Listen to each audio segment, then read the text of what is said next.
Hello, good evening, and welcome to Unacademy, a one-stop destination for the English medium civil services aspirants.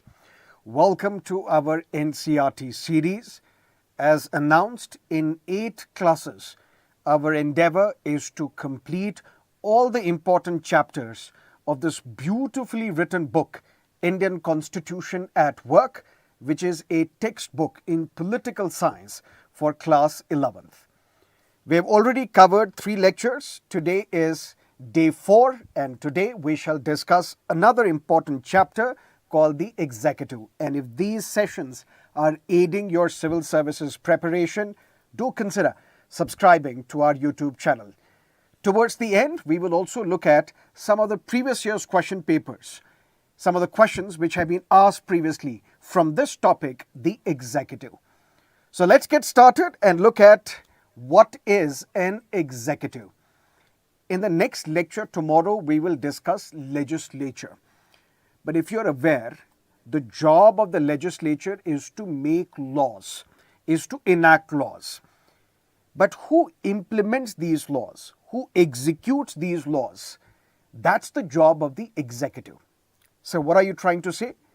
For example, in 2019, the Indian Parliament, which is the legislature, enacted a law called Citizenship Amendment Act.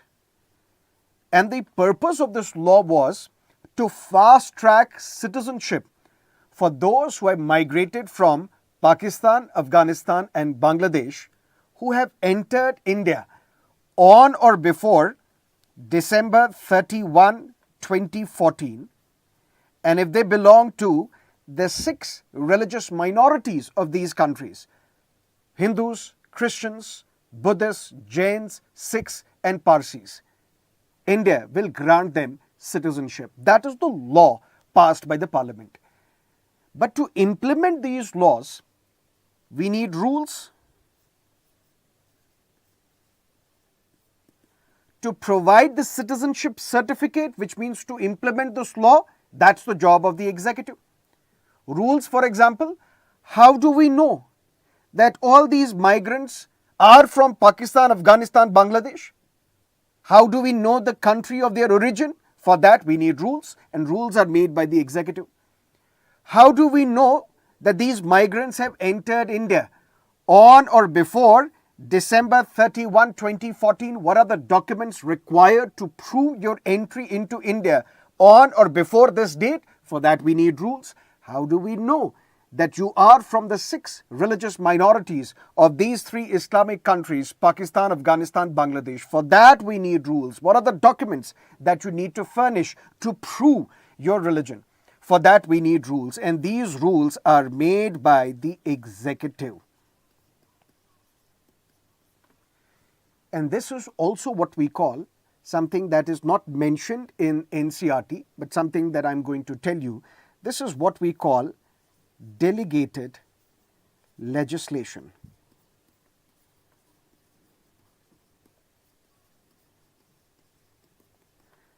That means laws are passed by the legislature. But how do we implement this law in reality? For that, we need to supplement this law with rules. And this rule-making power is delegated by the Parliament to the executive. And that is what we call delegated legislation. So what are you saying? I'm saying, what is the job of the executive? The job of the executive is, it is that branch of the government which is responsible for implementation of the laws and policies. And these laws are adopted, enacted, passed by the legislature. That's the job of the executive. But if you look at different countries of the world, there are different types of executive.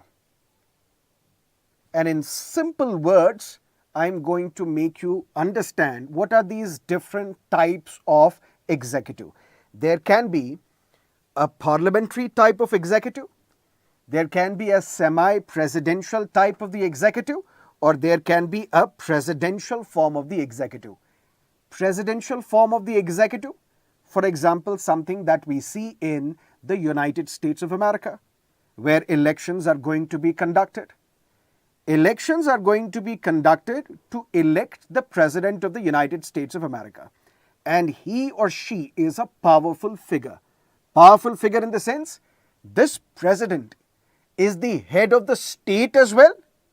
This president is the head of the government as well. So what does that mean? I'm going to tell you slightly later.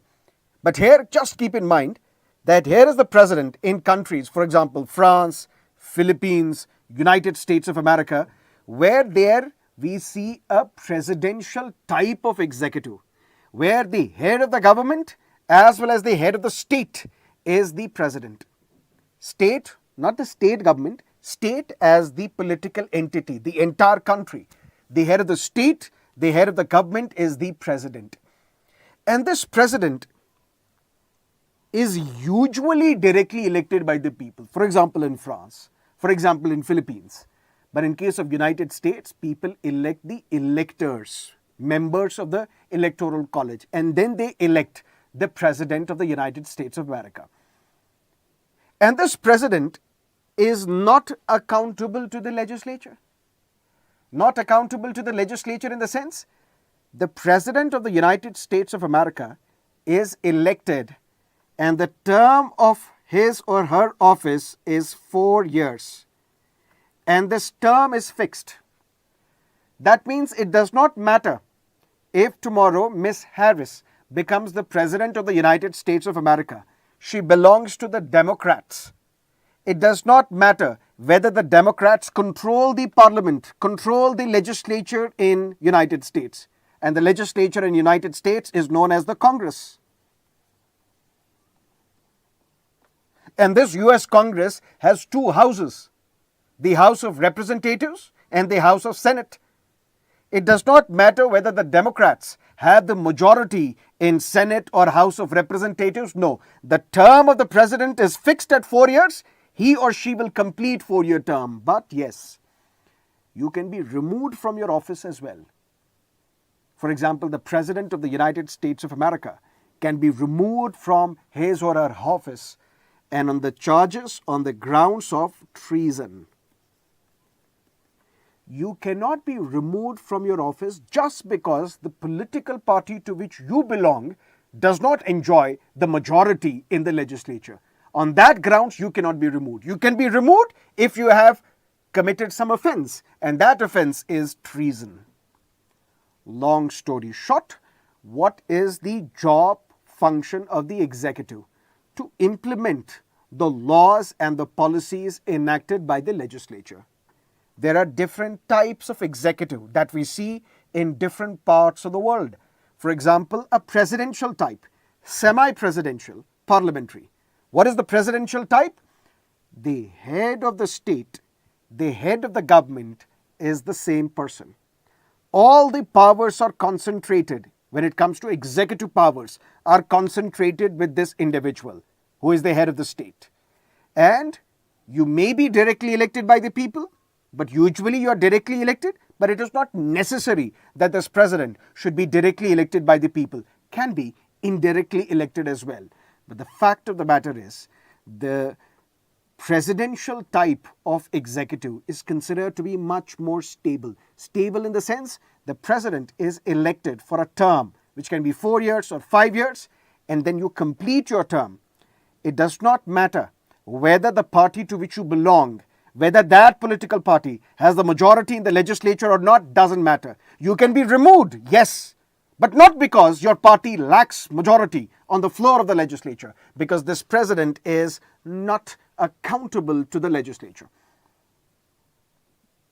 And then we have a parliamentary type of executive, something that we see in India, something that we see in United Kingdom.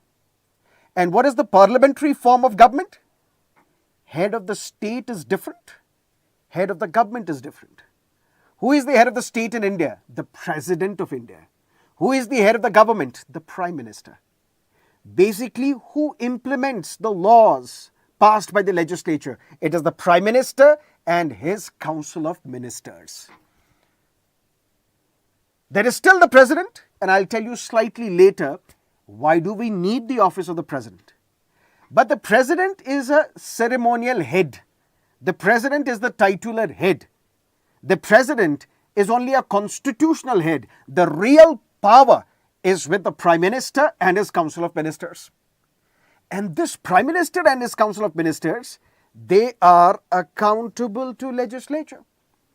For example, if the Prime Minister and the Council of Ministers, they do not enjoy majority in the Lok Sabha, then the Prime Minister will be removed from his office. Which means, in contrast to the presidential type of executive, parliamentary type may be considered to be less stable.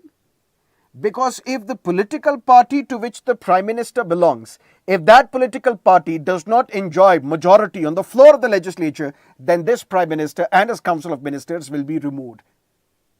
Which means, in a presidential type of government, the president is not accountable to the legislature, which means the president is not as much accountable to the public who elects representatives to the legislature. But when it comes to a parliamentary type of government, parliamentary type of the executive, since the Prime Minister and the Council of Ministers, who are part of the executive, they are accountable to the legislature, which means they are accountable to the public because public elects their representatives to the legislature. But even this parliamentary type has some variants. It can be a constitutional monarchy. For example, if the real power is with the Prime Minister and the Council of Ministers in Britain, but who is the head of the state? The king. But the king is not elected individual. The king occupies this post because of the hereditary. It was queen previously, now it is the king in United Kingdom.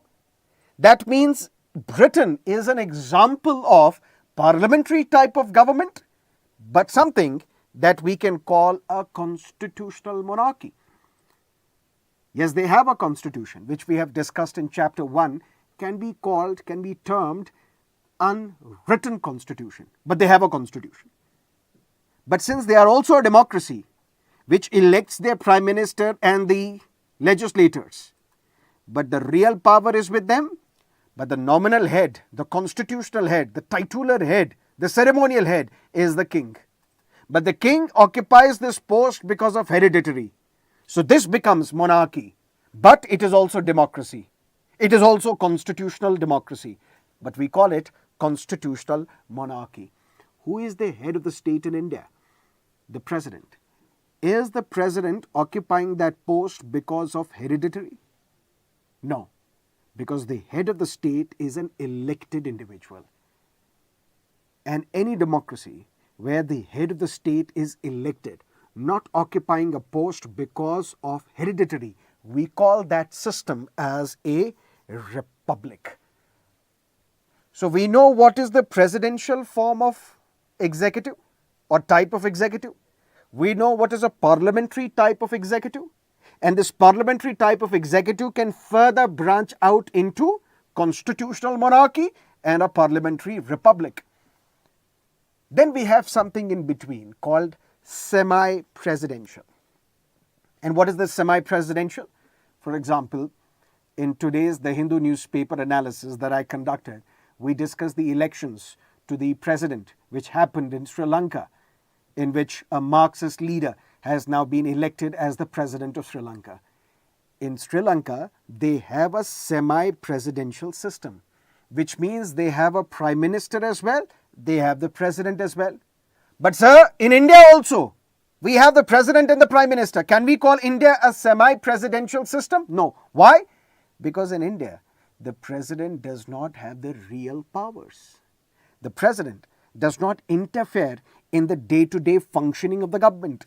The president is only a figurehead. The president is only the titular head. The president is only the ceremonial head in India. In case of semi-presidential system, president also has powers, prime minister also has powers. And in a semi-presidential system, it may be possible that prime minister belongs to one political party, the president belongs to another political party.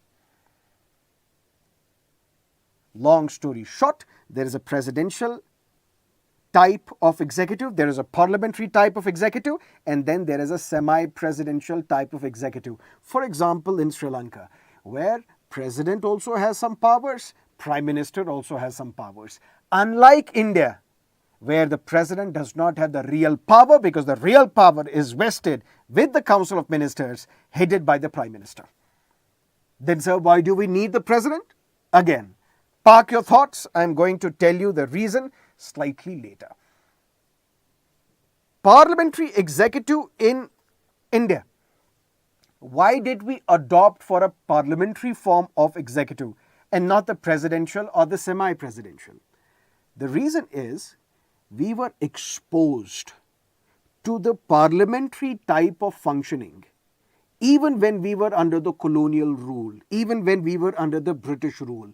For example, because of the acts passed in 1919 and 1935, the Government of India Act 1919, the Government of India Act 1935, it created a parliamentary type of executive in India even before we achieved independence, even before we gave ourselves a constitution. So, one reason why we have adopted a parliamentary type of executive and not presidential or semi-presidential is because we were already exposed to some form of parliamentary system in India. That's reason number one. Reason number two, President as the head of the executive, President as the head of the state, controls all the powers, executive powers, is not accountable to the legislature. Who is electing members to the legislature? People. Which means this president is not accountable to the public through legislature in a presidential system. And in a presidential system where president has all the executive powers, it may lead to some form of a personality cult,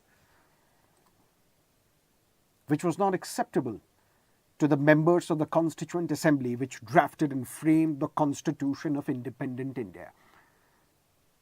So Constituent Assembly thought that the best type of executive that will serve India better would be a parliamentary one, where this Prime Minister and the Council of Ministers will be accountable to public through legislature. And in a parliamentary form of democracy, where power is not concentrated in one individual, power is given to the Prime Minister and the Council of Ministers as a group. So when the power is given to a group, there will not be a personality cult. And that is the reason we adopted for a parliamentary executive in India. If you look at the Constitution, one of the shortest articles under the Indian Constitution is Article 52. It says, it reads, there shall be a President of India, which means somebody has to occupy this post at all times. This office cannot remain vacant.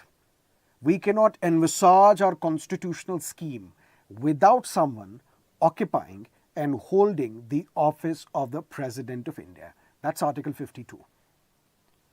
The very next article, Article 53, says all the executive powers are vested in the name of the President. But now there can be a question on your mind, sir, what is this executive power? I don't know. Why? Because Constitution does not define what is this executive power. When Constitution does not define, then what do? Either we look at the interpretations of the Constitution by the Supreme Court, because Supreme Court is the final interpreter of the Constitution, or we go through the writings of important constitutional experts. And the impact now is because of the Supreme Court judgments, for example, not mentioned in NCERT, Ram Jayava Kapoor 1955 versus State of Punjab, or the Constitution and Administrative Law as a book written by Wade and Bradley. They say executive power is a residue. What is a residue? Leftover. when we exclude legislative powers, that means the powers to make laws, that's the power given to the legislature. And when we exclude the judicial powers, which means the power of the courts to grant justice, to punish guilty, to decide upon the constitutionality of the laws, to see whether the laws passed by the legislature or the actions of the executive are constitutional or not.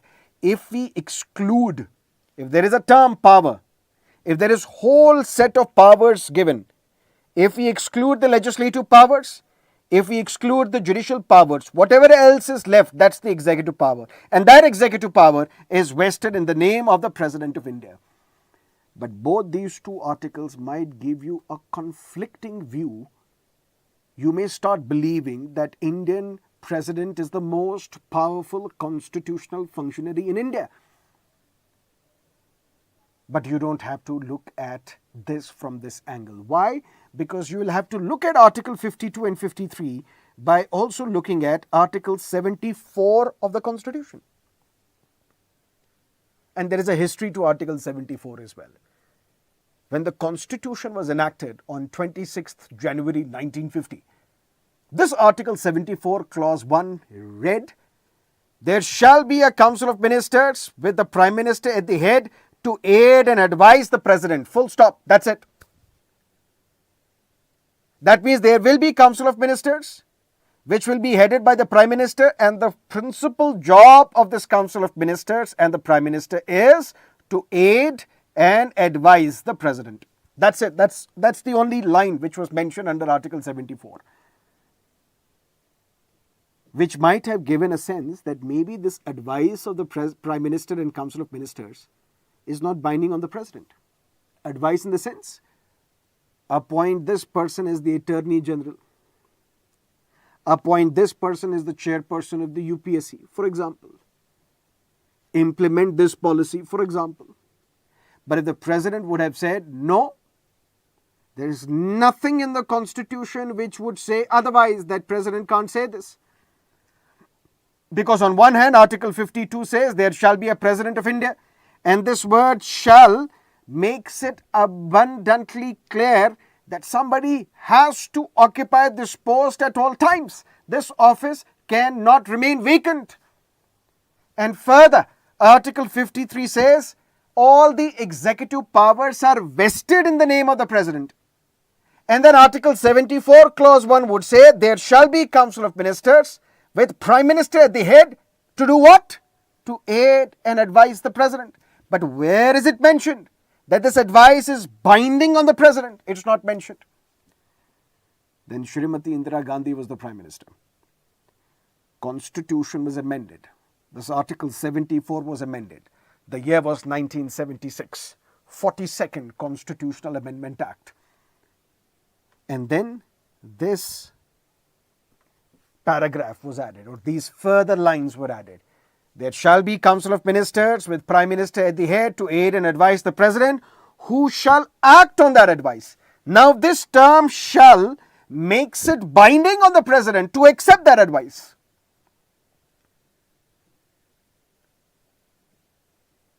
The year was 1976 when these lines were added, when it was made mandatory for the President to accept the aid and advice of the Prime Minister and the Council of Ministers. And this was the period of emergency.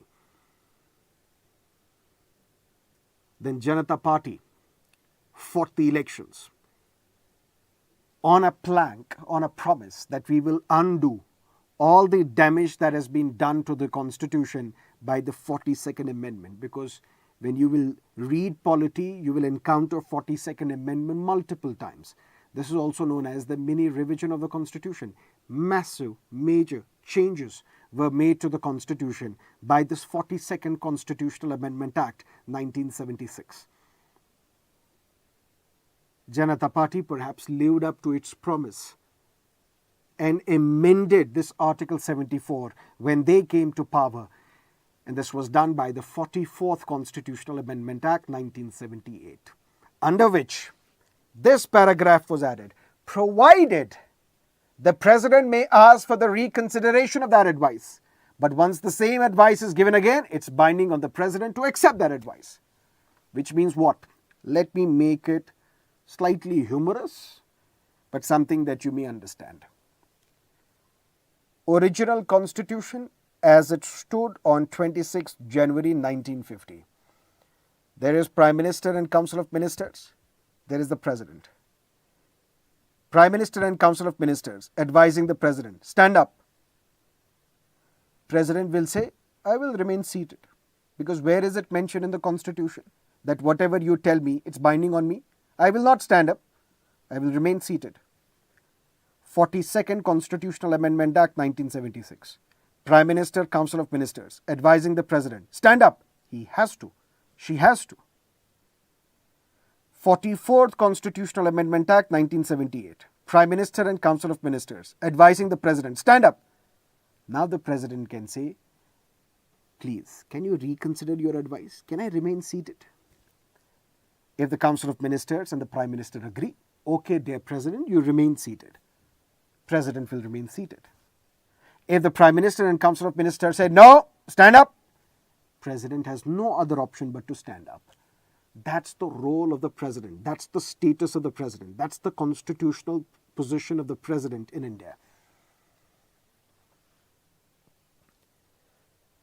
This President is elected by the people of India, but not directly, indirectly. How indirectly? Through the representatives who are elected by the people. And who are these representatives who are elected by the people? Although not mentioned here in great detail, but MPs of both Lok Sabha as well as Rajya Sabha, and these MPs should have been elected. MLAs of all the states who are elected, including the MLAs of Delhi and Puducherry, they all vote to elect the President of India, which means the President of India is elected by the people, but not directly, indirectly, through the representatives of the people.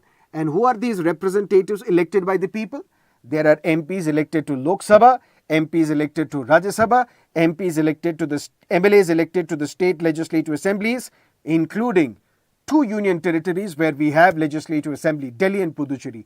All these elected members, they are part of the electoral college. They come together, they vote to elect the President of India. And this President is elected for a term of 5 years. And how do these members vote? Something that we discussed in our last class on Thursday, where we discussed the chapter Election and Representation. And there we discussed proportional representation system by means of single transferable vote. It is through that mechanism that these members of the Electoral College, these elected representatives, they vote to elect the President of India, who once elected remains in office for 5 years.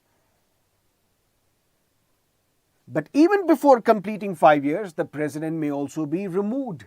And that process of the removal of the President is what we call impeachment. But now listen to me carefully.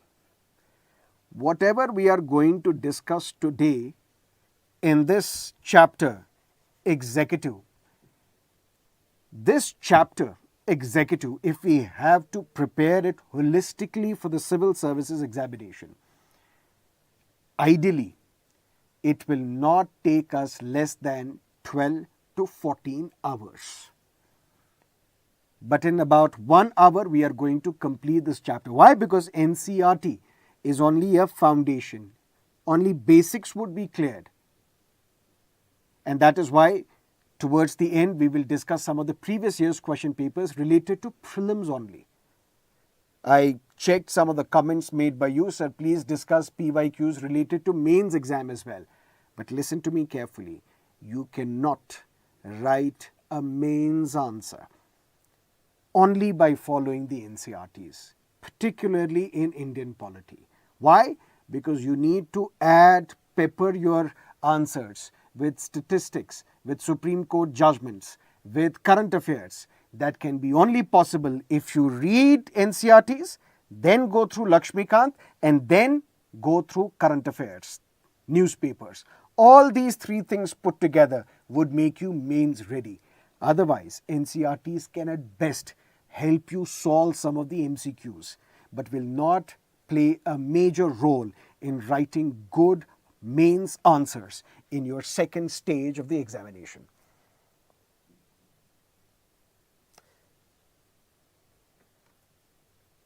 When it comes to this chapter,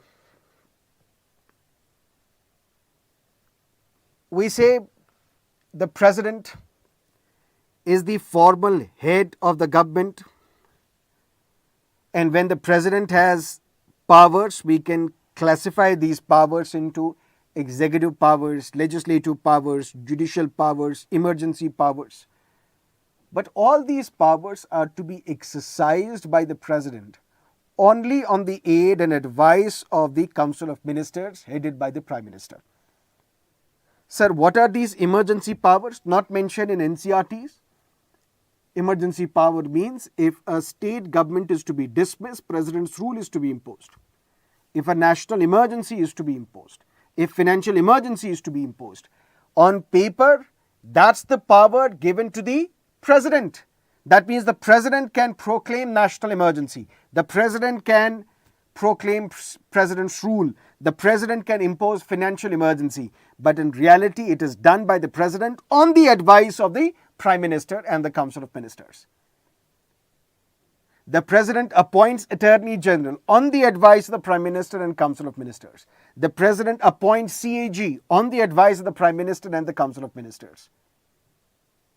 This is where we come across an important term called discretionary power of the president. What is a discretionary power? Can president do something on her own without the aid and advice of the Prime Minister and Council of Ministers? For example, Pandit Nehru, in Constituent Assembly debates, he is talking about the powers and the position of the President of India. Look at the speech that he is giving. He says, we did not give him any real power, but we have made his position one of authority and dignity. The Constitution wants to create neither a real executive nor a mere figurehead, but a head that neither reigns nor governs. It wants to create a great figurehead. That means the position of the president is that the power will not be exercised by him, but his position will be that of dignity and respect. But why do we need the president? That answer is still not clear. And I'm going to give you a clear answer in 5 minutes from now. But first, let's look at what are these discretionary powers of the president, or does president have any discretionary powers? Discretionary in the sense, Article 74. There shall be Council of Ministers with the Prime Minister at the head to aid and advise the president, who shall act on that advice. So whatever the president does has to be on the basis of the aid and advice of the Prime Minister and the Council of Ministers. But can there be a situation? Are there instances? Are there circumstances where the president performs on her own without the aid and advice of the Prime Minister and the Council of Ministers? Yes, NCERT says there are 3 situations. Which are these 3 situations? Number 1, mentioned in Article 74 itself. There shall be Council of Ministers with the Prime Minister at the head to aid and advise the President, who shall act on that advice, provided the President may ask for reconsideration of that advice. Council of Ministers and the Prime Minister advising the President, please dismiss Mamta Didi, impose President's rule.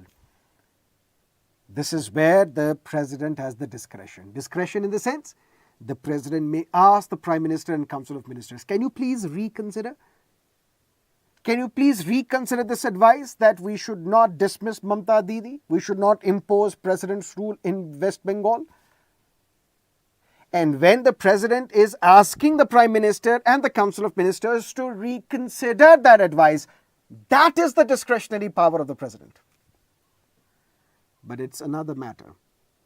If the Prime Minister and the Council of Ministers tell the President, no, dismiss Mamta Didi, impose Article 356, impose President's rule, the President has no other option but to impose. But asking the Prime Minister and the Council of Ministers to reconsider the advice, that is considered to be the first situation where the President is exercising discretion. Second, bills are to be passed. What is a bill? Bill is a proposal. And once this proposal is voted upon by the Parliament, it becomes a law. In the sense, it is sent to the President. If President signs, it becomes a law. Sir, can you give an explanation of this? First Citizenship Amendment Bill was introduced in the Parliament. What was this bill? Bill was a proposal. The government proposed before the Parliament that, dear Parliament, can you please vote on this proposal? Vote on this bill. We want to provide citizenship to those who have come to India on or before 31st December 2014 and those who have come from Pakistan, Afghanistan, Bangladesh and those who belong to the 6 religious minorities of these 3 countries. This is a proposal. Once it is voted upon, that means once on this bill there is a majority vote in the Parliament, then this bill is sent to the President. And now when this bill is sent to the President, if the President signs this bill, it becomes an act. Once it becomes an act, it is implemented. It becomes the law of the land. This is where the President may have a discretion. Situation number 2. What are the options available with the President? President may either give assent.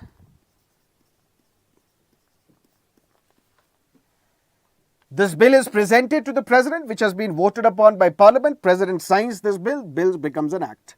That means the President is giving assent. Or the President may withhold assent. Withhold assent in the sense the President will publicly declare, I am not going to sign this bill. And when the President publicly declares that I am not going to sign this bill will not become a law. And when the President says, I am going to withhold my assent, I am not going to sign this bill, the President does this on her discretion without the aid and advice of the Prime Minister and the Council of Ministers. And in polity, we term this power of the President to withhold assent to a bill as an absolute veto.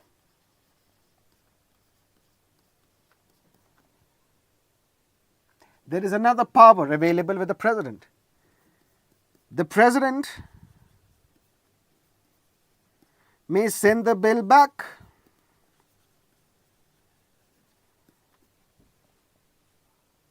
The President may say, I'm flagging some concerns about this bill and I want Parliament to reconsider this bill. These are my objections to this bill. That means the President is not signing this bill. The President is not refusing to sign this bill. The President is not saying I'm not going to sign this bill. The President is sending this bill back to the Parliament for reconsideration. But if the same bill is passed again by the Parliament, with or without incorporating the suggestions, the concerns that the President had, President has no other option but to sign this bill. And that is something that we call in polity suspensu veto. But if you read NCERT on your own, you may be confused about one thing that is mentioned here. And what is that? It says, President also has veto power by which he can withhold or refuse to give assent to bills other than money bill. So you might get a sense that on a money bill, the President cannot refuse to sign. But in reality, even on a money bill, the President can refuse, can withhold his assent. The president may say that on this money bill, I'm not going to sign this bill. What president cannot do with respect to a money bill? The president cannot send the bill back for reconsideration. That's something that the president can't do with a money bill. And what is a money bill? Any bill which deals with money matters. Any bill which involves expenditure from the Consolidated Fund of India. One example I'm giving, simple example. Such a bill is a money bill. But you might have noticed one thing. Sir, what? The president, once the bill is passed and signed, once the bill is passed by the parliament and sent to the president may either give assent, the president may either refuse assent, or the president may send the bill back for reconsideration. But if you will notice one thing, there is no mention of the time period. There is no time limit mentioned. In how many days should the president give assent? In how many days should the president send the bill back for reconsideration? In how many days should the president declare that I am not going to sign this bill? This is where there can be instances where a bill is passed by the parliament, sent to the president, and the president is doing nothing. He is neither signing this bill, nor is he publicly declaring that I am not going to sign this bill, public declaration, I am not going to sign this bill, nor is the president sending the bill back to parliament for reconsideration. What the president is doing, president is keeping this bill lying in his pocket without taking any action on this bill. And such a power of the president is popularly known as the pocket veto. This is considered to be the second situation when the president can act in his discretion. First is sending the advice back to the Prime Minister and Council of Ministers. But if the same advice comes again, he has to accept. Second is veto powers available with the bills. And then we have the third kind. And what is the third kind? Electing or appointing a Prime Minister. This is also considered to be a discretionary power of the president. Or to be more specific, considered to be the situational discretion. And what is the situational discretion? Listen to me carefully. Constitution talks about the Prime Minister by saying the Prime Minister shall be appointed by the President. Full stop. Who this Prime Minister is going to be? Whether this Prime Minister is going to be from Party A or Party B, not mentioned. Just that the Prime Minister shall be appointed by the President. And on the advice of the Prime Minister, other Council of Ministers shall be appointed by the President. That means it is necessary for the President to appoint that minister as the minister, that person as the minister, if that name is recommended by the Prime Minister. Otherwise, no. But who is this Prime Minister going to be? We don't know. Why? Because the Constitution only says the Prime Minister shall be appointed by the President. And normally, whichever political party has got the majority, has won the election, the leader of that party is appointed as the Prime Minister. Which means the President will have no discretion here. If in 2014 BJP emerged as the winner of the 2014 Lok Sabha elections, bagging more than the number required to form the government, which was 272. BJP chose Mr. Modi as their leader. BJP AML MPs chose Mr. Modi as their leader. And ultimately, the president had to swear in, had to administer oath to Mr. Modi. Ditto in 2019. And ditto in 2024. Because even if the BJP did not get the majority, but this Prime Minister, in a parliamentary democracy, is accountable to the legislature, is accountable to the Lok Sabha. Because Lok Sabha is directly elected by the people, which we will discuss tomorrow in legislature. So it is these MPs who choose the leader, the Prime Minister. And then the President will have to appoint that individual. But this happens smoothly when there is a political party which has won the election. This happens smoothly when there is a coalition, a group of political parties which have come together after the election to form the government. But if no political party has the majority, this becomes the discretion of the President. And the President can appoint anyone as the Prime Minister. But obviously then, Prime Minister will have to prove majority on the floor of the Lok Sabha. If you're able to prove majority on the floor of the Lok Sabha, you will survive. Otherwise, you will have to resign. Because in a parliamentary system, the Prime Minister and the Council of Ministers, they're accountable to legislature. And in Indian context, they're accountable to the lower house of Indian Parliament, which is the Lok Sabha. Now the answer to your question. For most part, the President is a formal power holder and a ceremonial head of the nation. You may wonder why, then do we need a President? Imagine a situation where the Council of Ministers, including the Prime Minister, are dependent upon the MPs of Lok Sabha for their continuance. As long as the Prime Minister and the Council of Ministers, they enjoy majority in the Lok Sabha, they will continue. The moment they lose the majority in the Lok Sabha, they have no other option but to resign. When they have to resign,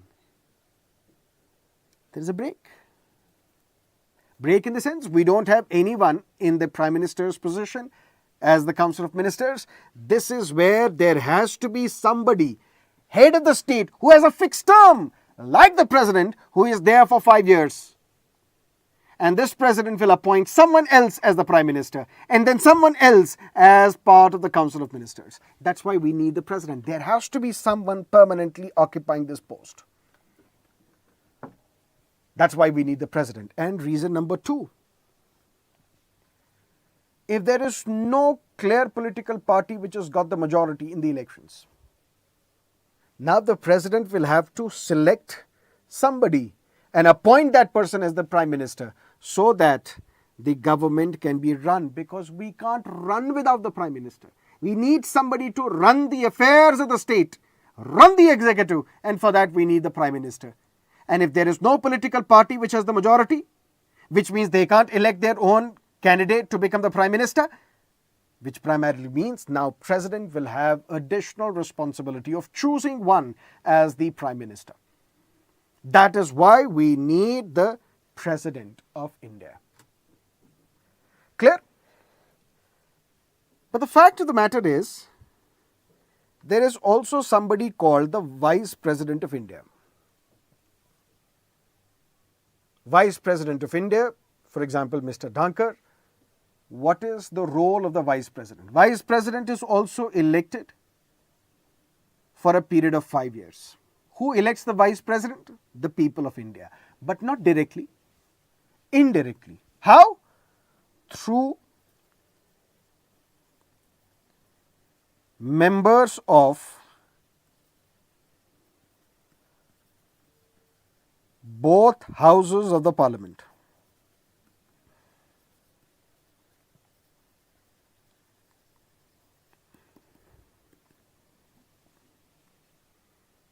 Members of both houses of the Parliament. And the difference here is, in case of election of the President, MLAs means the legislature members of state legislative assemblies, they participate to elect the President of India, but they do not participate to elect the Vice President. Union territories, MLAs, they participate to elect the President of India, but they do not participate to elect the Vice President. Nominated members of the Rajya Sabha, because in Rajya Sabha we will discuss tomorrow, there are nominated members. They are part of the election of the Vice President, but they are not part of the election of the President, because for President, I told you, for that you need only to be elected, not nominated. And what is the job of this Vice President? Two basic roles. If there is a vacancy in the office of the President, Vice President will act as the President of India. Why, sir? Because Article 52, which says there shall be a President of India, which means this office cannot remain vacant even for a brief moment, which means somebody has to occupy this post at all times, which means our constitutional scheme cannot be envisaged without someone occupying the post of the President of India. So if there is a vacancy in the office of the President, and what can lead to this vacancy? Vacancy, my dear, can be because of death. The President may die. The President may resign. The President may be impeached. So even before completing 5 years, which is the normal term tenure of the President of India, there may arise a vacancy. And vacancy can be because of death, because of resignation, because of impeachment. In this case, who will act as the President of India? Because somebody has to occupy this post of the President of India. This office cannot remain vacant, and for that we have the Vice President of India. Till the time we elect the successor, we elect the next President, Vice President will act as the President of India. That is role number 1 of the Vice President. And he has another role, to act as the chairperson of the Rajya Sabha, presiding officer of the Rajya Sabha. Sir, what does that mean? That means if you have watched the proceedings of the Rajya Sabha, there is somebody who is sitting on the chair of the presiding officer, just like the Speaker of the Lok Sabha. And he is maintaining the decorum of the House. Please sit down. No, I will not let you speak. Please don't raise slogans. Please don't come to the well of the House. The House is adjourned. Please stop lying. Don't do this. Don't do that. Maintaining the decorum of the Rajya Sabha. That's the job of the chairperson of the Rajya Sabha. And that is the role of the Vice President of India, which means Vice President of India has 2 roles, 2 basic roles: to act as the President of India when there is a vacancy in the office of the President, and to discharge the duties of the presiding officer of the upper house of Indian Parliament, which is the Rajya Sabha. But no discussion on Union Executive can be complete unless and until we discuss the Prime Minister. The most important individual in our government. And this Prime Minister needs to be having and enjoying majority in the Lok Sabha.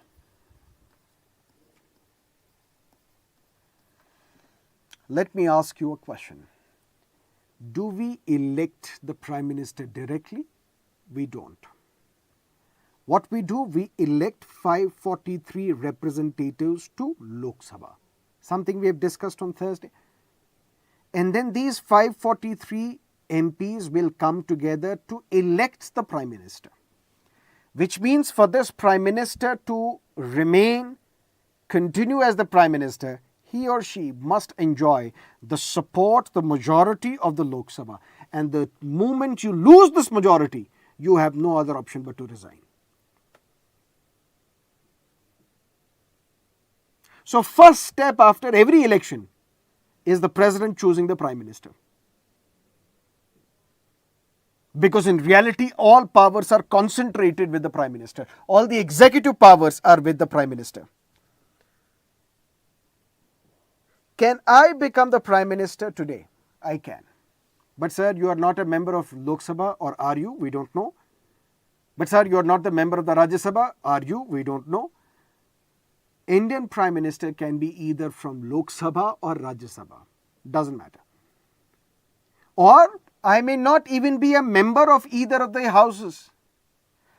I can be appointed today, but within 6 months, I have to get myself elected to either Lok Sabha or Rajya Sabha.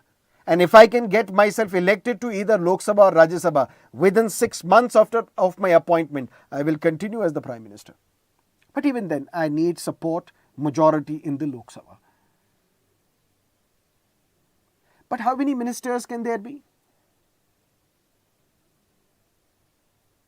if you would have noticed, I don't know whether you were born or you were following the politics of that period. After 1989, we have had coalition governments for many decades.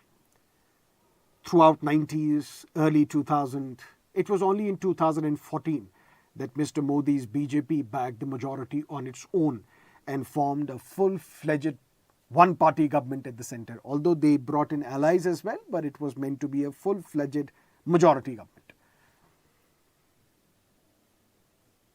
But whenever there is a coalition government, why would various political parties come together to form the government? They need something. They need the spoils, in a sense. Today, I am the member of urban local body, for example, municipal corporation. And I think I'm the most satisfied person. This is just an example. I'm not a member. Just to give you an example, just to make you understand.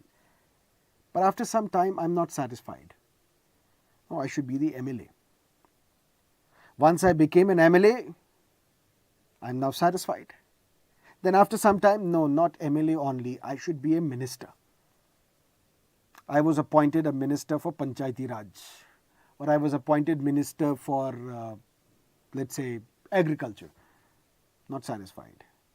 I need to be appointed as a home minister. Then I'm not satisfied. I need to become the chief minister. Then I'm not satisfied. I should become the prime minister as well. But why these political parties will come together to form a government? What do they get? They will get ministries. And there was a time when the number of ministries became so large that ultimately it is difficult for Prime Minister to manage the massive number of ministers.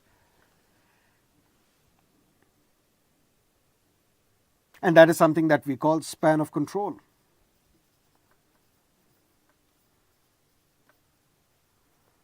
Span of control in the sense, how many students can I actively communicate with or engage in a class? Is it 200? Is it 2,000? Is it 2 lakh? Span of control. How many ministers can the Prime Minister control? Be held accountable. This is where Mr. Vajpayee was the Prime Minister. Constitution was amended because initial constitution does not impose any limit on the size of the Council of Ministers. How many ministers can exactly we have in the Council of Ministers? But 91st Constitutional Amendment Act, the year was 2003. The Constitution was amended and it was said that the size of the Council of Ministers, including the Prime Minister, shall not exceed 15% of the Lok Sabha. Whatever is the strength of the Lok Sabha, for example, it is 100, for example, the number of ministers, including the Prime Minister, cannot be more than 15. This was done through a constitutional amendment when the Constitution was amended, 91st Constitutional Amendment Act 2003. And this Council of Ministers, including the Prime Minister, they are collectively responsible to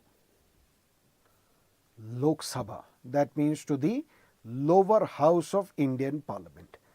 But sir, I have a question. What's the question? Sir, what is this collective responsibility? We say collective responsibility means Council of Ministers swim and sink together. If Prime Minister resigns, it means it is the resignation of the entire Council of Ministry. If the Prime Minister dies, it means it's the death of the entire Council of Ministry.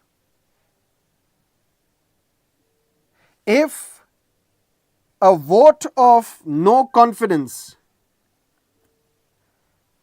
is issued even against one single minister, it means vote of no confidence against the entire Council of Ministry. And what is this vote of no confidence? It's a tool available with the opposition. That you introduce a motion inside the Lok Sabha.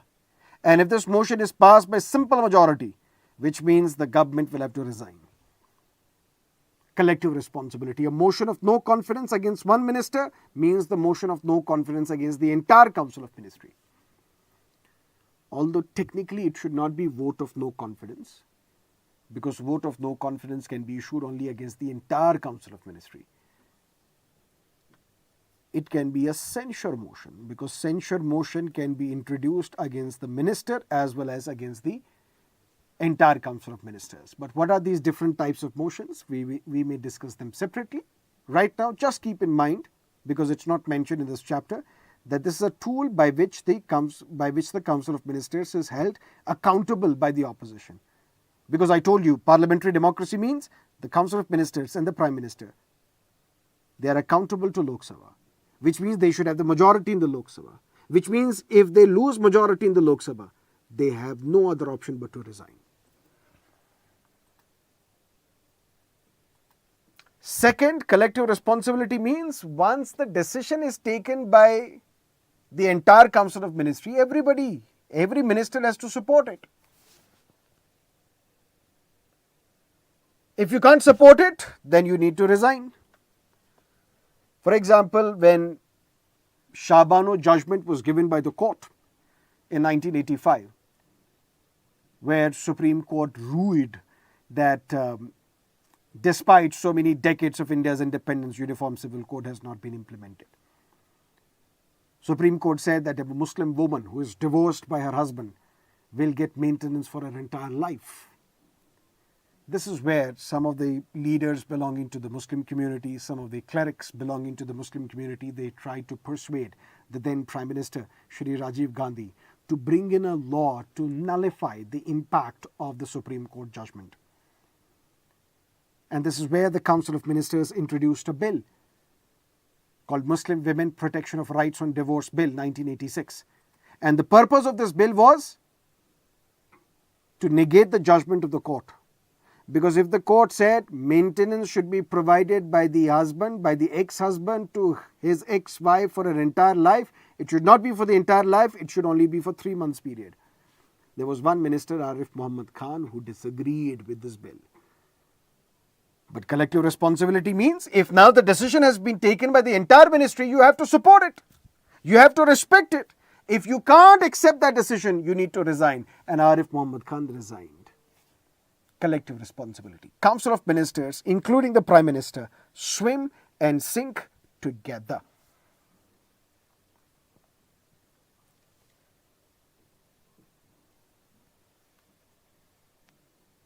Then this Prime Minister, who was described by Pandit Nehru as the linchpin of the government, one of the most important element in government.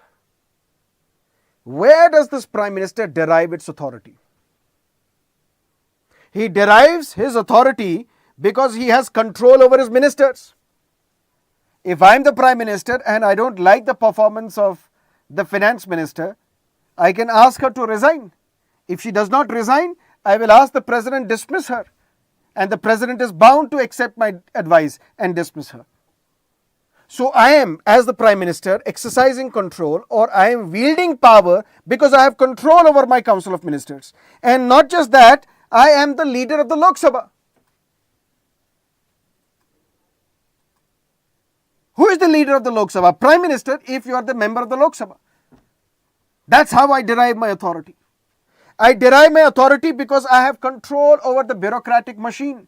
Who is going to be the Foreign Secretary? Who is going to be the Cabinet Secretary? Who is going to be the Secretary of Finance? Who is going to be the Secretary of Revenue? I have control over the entire machinery. That's where I derive my authority from. I derive my authority from because I have access to media. I can call media house anytime and tell them I'm going to organize a press conference. Media will come running to me that for the first time in 11 years, the Prime Minister is taking a press conference. Similarly, I am projected as a personality in elections. I can project others in elections as well. I will tell who is going to be the star campaigner of my political party in the elections. And I am going to be projected as the leader in international forum. Prime Minister Modi is currently on a visit to United States, where he was part of a Quad meeting between the leaders of United States, Australia, Japan. So Prime Minister derives authority because you are viewed, projected as the leader of India at international forums. That's where, and that's how you derive your authority. But it also depends upon the political conditions. Pandit Nehru could derive authority because he had Srimati Indira Gandhi could, Shri Rajiv Gandhi could. But after that, Mr. Chandrasekhar, Mr. VP Singh, Mr. Inder Kumar Gujral, Mr. Deve Gowda. Why? Because they were the prime ministers of coalition governments, where the authority of the prime minister takes a hit. Why? Because normally who appoints a minister? President, on the advice of prime minister. But in a coalition government, I have to negotiate with other political parties and they will demand, make him the minister. For example, who is the civil aviation minister right now? Somebody from the TDP, Telugu Desam party. Did prime minister recommend him to the president? Technically, yes, but it was the TDP leadership which recommended his name, and then he had to be appointed as a minister by the president. So not the control of the prime minister.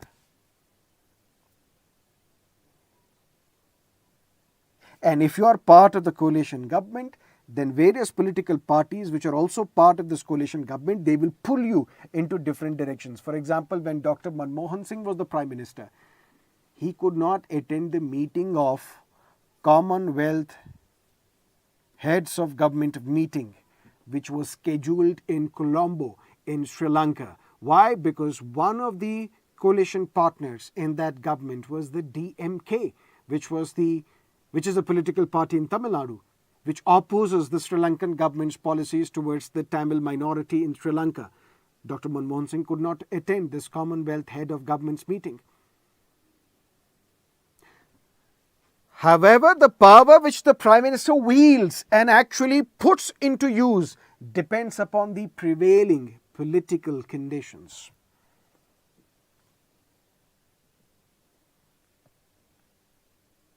There is one office which is missing here,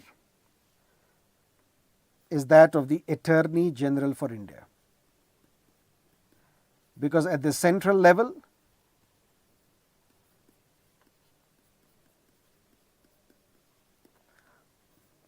who is part of the Union Executive?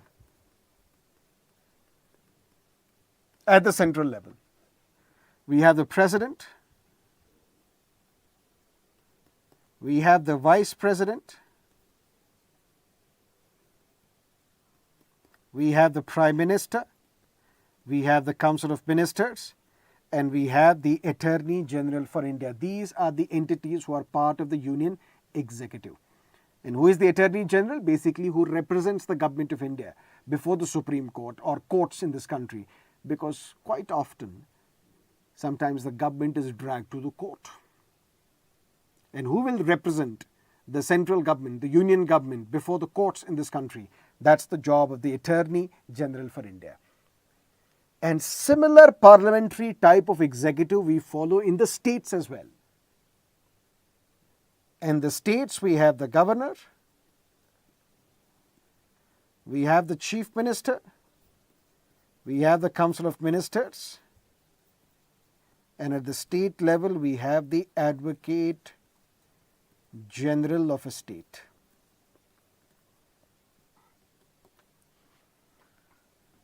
But governor wields influence as well as power. The President of India commands influence, does not wield power. But the governor of a state wields power as well as influence. And if you don't trust me, ask this question to the Chief Minister of Kerala. Ask this question to the Chief Minister of Tamil Nadu. Ask this question to the Chief Minister of Karnataka. Ask this question to the Chief Minister of Telangana. Ask this question to the Chief Minister of West Bengal. Ask this question to Shri Bhagwant Maan of Punjab. Because all these are opposition ruled states. And the governor of a state is appointed by the president on the advice of the Prime Minister and Council of Ministers. And there has been allegation that this office of governor is used for political reasons.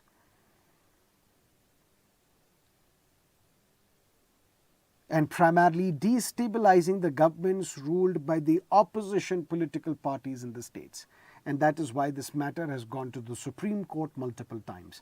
But unfortunately, not covered in great detail in this chapter, executive.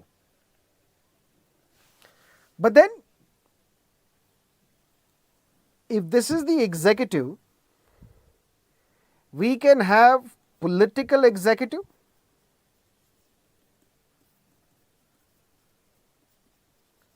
political executive in the sense, President, Vice President, Prime Minister, Council of Ministers, Governor, Chief Minister, Council of Ministers.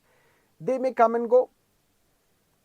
Mr. Vajpayee was the Prime Minister from 1999 to 2002 to 2004. Then Dr. Manmohan Singh from 2004 to 2014. Then Mr. Modi from 2014 onwards. But it keeps changing as well. But in reality, the primary implementation of policies and programs is done by another body, which is what we call permanent executive.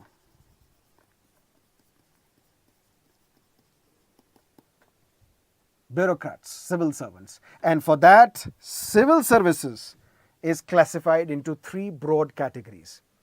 All India services, including IAS, IPS, and IFOS, Indian Foreign Service. Then we have state civil services. Then we have central civil services.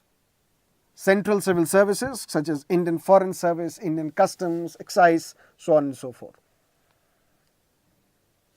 Which means states have their own civil services. Center has its own civil service. Because in the distribution of powers, under 7th schedule of the Constitution, we have union list, we have state list. The job of the state civil services is to implement these items mentioned in the state list. The job of the central civil services is to take care of those areas which are under the control of the center. For example, foreign policy. But then in addition, we have All India services, which is common to both center as well as states. But these IAS, IPS, IFOS officers, they are trained by the center, recruited by the center, accountable to the center. Maximum what a state government can do, can suspend an All India service officer. But the final disciplinary action can be taken only by the center. So these IAS, IPS, IFOS officers are recruited by the center, trained by the center, but where do they work? They work in the states. And in one of the chapters of NCERTs, we will discuss federalism. And in that chapter, we will discuss what is the role of these IAS officers or All India service officers in maintaining federalism, or are they an assault on federalism? But these political leaders, they may come and go. Every 5 years, there may be a change in the government. But what remains constant are the members of the permanent executive. And that is why they have to be neutral. One of their traits has to be neutrality. That means they should be able to run the administration of the government without being biased in favor of one ruling political party or one political party or the other. They have to be neutral and they have to be anonymous as well. Although the heavy lifting work is done by these members of the permanent executive, but they should work behind the curtains, behind the scenes, and let the political class steal the limelight, if I can put it that way.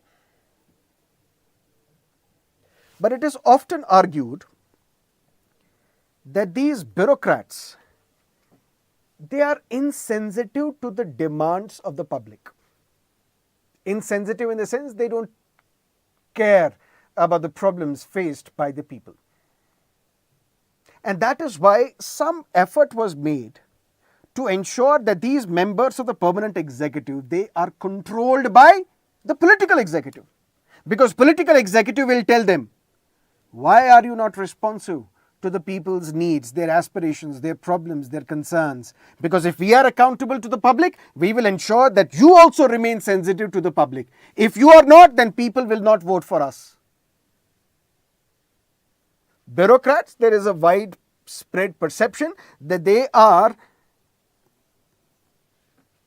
not sensitive to the demands of the public, and that is why we say people are afraid of the police, afraid of bureaucracy, because they don't redress the grievances of the people. So one way in which we tried to mold our polity was give control of this permanent executive to the political executive. Because only if a democratically elected government controls this bureaucracy, they will be able to take care of the needs of the people. But on the other hand, if too much control of this bureaucracy is given to the political executive, then there is often a controversy, often a debate around political interference. Because then these bureaucrats are used as pawns by the political executive. So we thought that we will give control of these bureaucrats to our political executive, because otherwise they will be insensitive to the demands, grievances, problems of the people. Only a democratically elected government can hold them accountable. But then it also leads, on the other hand, to political interference. And that is why some people are scared of saying anything which goes against the ego of a politician, otherwise they will be transferred. And that is why NCERT says maybe now measures such as right to information may make bureaucrats a little more responsive and accountable, because right to information is a statutory right under the Right to Information Act of 2005, under which you can demand any answer, any details, any information from the bureaucrats, and they have to furnish it.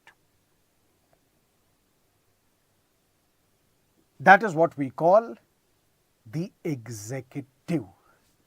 And this chapter is over. Now we will look at some of the prelims based questions. If you can answer this, the main advantage of a parliamentary form of government is that, let me know in the comment section what is the right answer. The executive and the legislature work independently. It provides continuity of policy and is more efficient. The executive remains responsible to the legislature. The head of the government cannot be changed without election. What is the right answer?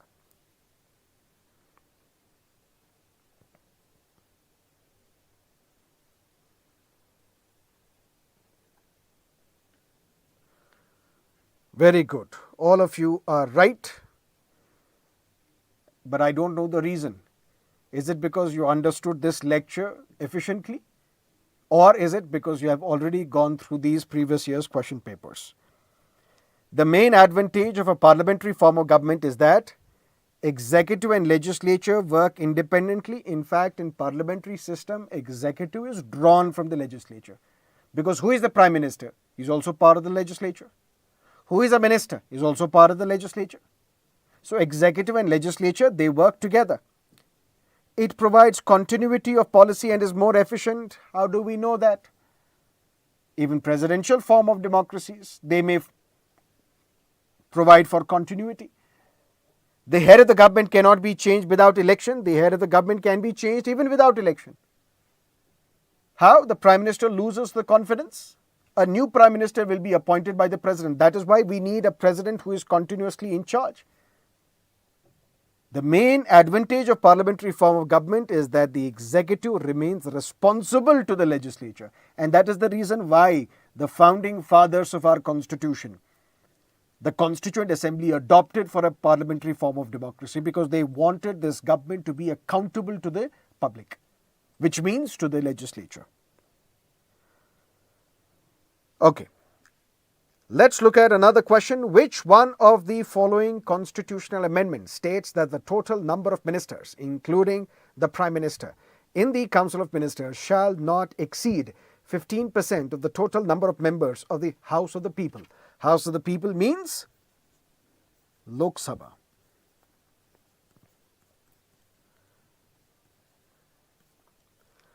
Let me know what is the right answer. 90th, 91st, 92nd, 93rd.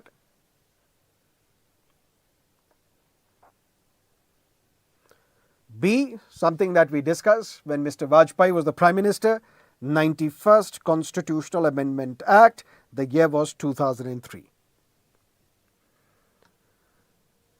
This question was asked in 2007. The assertion is the Council of Ministers in the Union of India is collectively responsible both to the Lok Sabha and Rajya Sabha. The members of both the Lok Sabha and the Rajya Sabha are eligible to be the ministers of the Union government. What is the right answer? A, B, C, D.